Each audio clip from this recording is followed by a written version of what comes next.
எனக்கு நடந்து பழக்கம் இல்ல, ஓடிதான் பழக்கம். அதனாலதான் முன்னால போயிட்டேன்.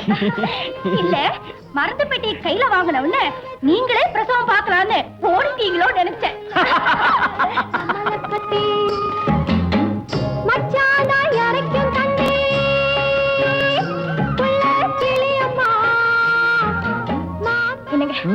தாகமா இருக்கு, பக்கத்துல எங்க தண்ணி கிடைக்குமா? பக்கத்துல கிணறு இருக்கு, ஆனா நீங்க அதுல இறங்க முடியாது. நீங்க அங்க இருங்க, நான் போய் கொண்டு வரேன்.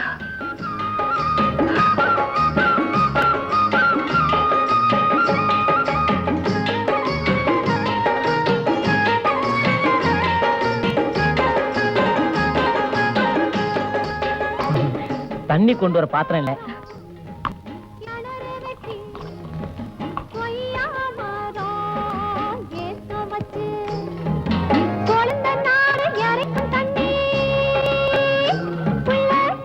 போதுமா, இன்னும் கொஞ்சம் வேணுமா? போதும் போதும், ரொம்ப நன்றி. உங்க தாகம் ரொம்ப கொஞ்சம். இல்ல உங்க கை பத்து. ஆமா, நீங்க சாப்பிட்டீங்களா? சாப்பிட்டேன். எப்போ? நீங்க சாப்பிடும் போது.